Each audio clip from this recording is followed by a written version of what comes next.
Këtë dielën më 12 prill, komuniteti shqiptar ortodoks u bashkua për të festuar Pashkët në një atmosferë të ngrohtë dhe plot harmoni. Në ambientin e Meskalero, pronari Koln Dreka organizoi një drekë festive për të gjithë besimtarët ortodoks, si një shenjë respekti, paqeje dhe bashkimi në këtë ditë të shenjtë.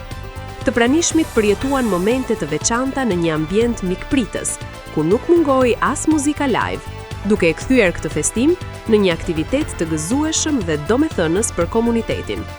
Kjo ditë shërbeu si një kujtesë fortë e vlerave të unitetit, traditës dhe besimit që bashkojnë shqiptarët kudo që ndodhen.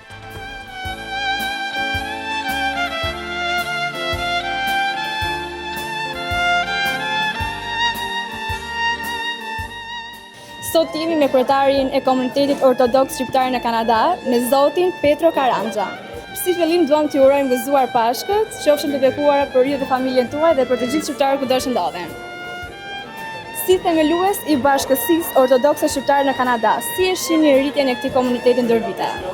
Komuniteti si fillim është organizuar më përpara nga disa bashkëdhetar, por ajo si lëvizje do thesha u shua pa nga pak, sepse nuk pati një organizim të mirëfill.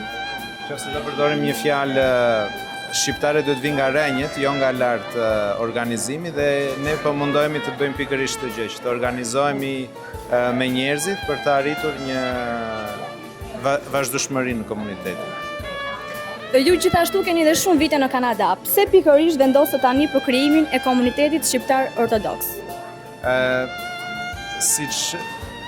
Unë mendoj që në fillim ne si emigrant kur vim këtu, në fillim fokusohemi ke punët, edhe se si duhet bëjmë, do thesha, të sigurojmë jetën. Mirë po, arrin një pikë në emigracion që ti arrin i plotëson të gjitha kushtet nga anët ekonomike dhe fillon ajo kërkesa që ti do të organizosh komunitetin. Dhe unë mendoj që tash erdhi momenti që ne të bënim këtë iniciativë dhe të formonim komunitetin ortodoks. Çfarë synimesh keni për të ardhmen e kësaj bashkësie? Po, synimi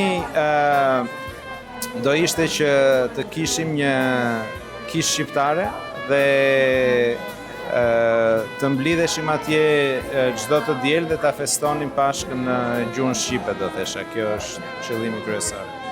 Çfarë mesazhi keni për të gjithë shqiptarët kudo që ndodhen, larg atëu tyre që festojnë këtë ditë Pashkë? Unë do thesha Krishti u ngjall dhe do t'ju uroj të gjithëve paqe, si që uroi Krishti kur u kthye tek ne, nga fjalët e fort lumturi Joanit. Shumë faleminderit, ishte kënaqësi.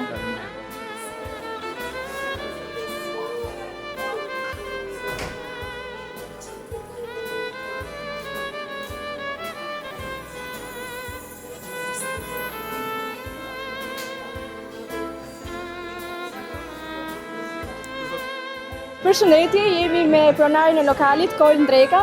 Çfarë mesazhi keni për të gjithë shqiptarët kudo që ndodhen, që festojnë këtë ditë të shenjtë për Pashkën?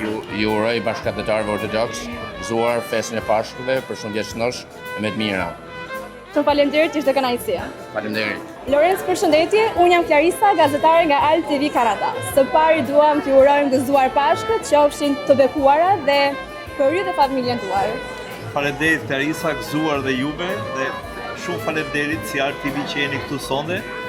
Sot është një ditë të shënuar për gjithë komunitetin ortodoks shqiptar, festojmë Pashkët dhe jemi mbledhur këtu të gjithë që të festojmë një ambient familjar. Si e përshkruani atmosferën e sotme me një fjalë?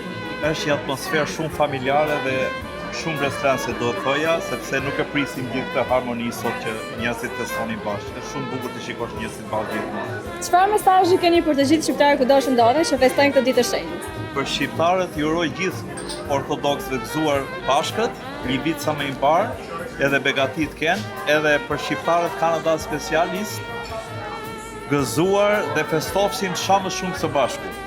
Dua t'i shikoj sa më shumë në aktivitetet tona. Shumë faleminderit, ishte kënaqësi. Shumë faleminderit dhe juve për këtë marrë.